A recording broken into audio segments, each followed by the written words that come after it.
warahmatullahi wabarakatuh. Good morning for our student in the sixth grade MI Masudiyah Elementary School. Today we talk about let's read a folk tale. Ayo kita baca tentang cerita rakyat. Theme 5 di kitab kalian bisa amati yang seperti ini. Introduction, perkenalan. Folktale is typically a story passed down. Cerita rakyat adalah merupakan tipikal atau karakteristik sebuah cerita passed down from generation to generation yang melewati dari satu generasi ke generasi berikutnya. Mainly dengan arti kata by telling orally. Cerita rakyat itu diceritakan dari mulut ke mulut atau dari. There are many kind of folk tales. Ada banyak macam cerita rakyat, such as antara lain legend, legenda, fairy tale, dongeng, and myth atau cerita yang mengandung mitos, etc. dan lain-lain. Folk tales are generally passed down from one generation to other. Cerita rakyat umumnya melewati dari suatu generasi ke generasi yang lain and often take a character dan sering mengambil karakteristik atau ciri khusus of the time yang menunjukkan waktu and place dan tempat which they are told ketika mereka bicarakan. Each place, masing-masing tempat may have their own, bisa mempunyai cerita their own folktale, mempunyai cerita rakyat masing-masing which is different, dengan cerita yang berbeda from other place, dari daerah yang lain. In this time we are going to study about folk tales. Pada tema ini kita akan pelajari tentang cerita rakyat tersebut. Let's get started and have fun. Ayo kita mulai dan dengan bersenang. Oke, anak-anak, skill corner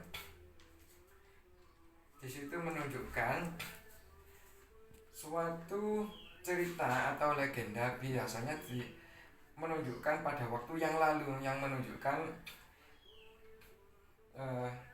ada menggunakan kata berikut, ada once, suatu ketika, one day, suatu hari, once upon a time, pada suatu hari, long time ago, beberapa waktu yang lalu, dahulu kala, 100 years old atau ratusan tahun yang lalu.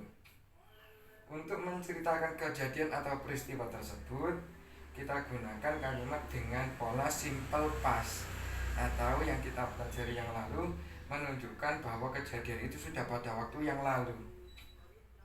For example, the old man lived in the forest.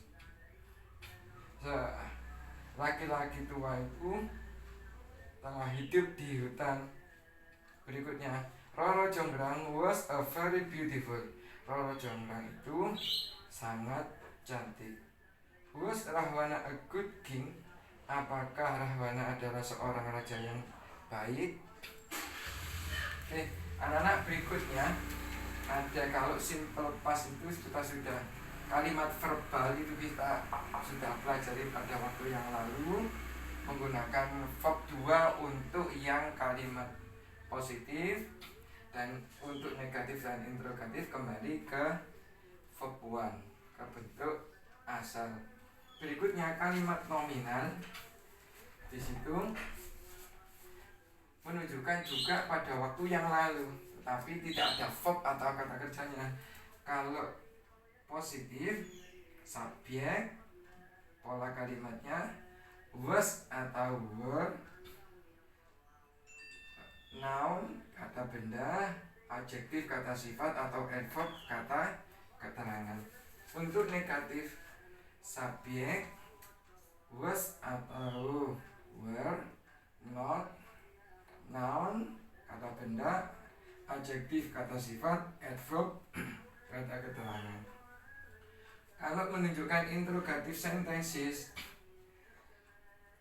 di was atau were didahulukan, subjek pelaku atau pokok kalimat, noun kata benda, adjektif kata sifat, adverb kata keterangan.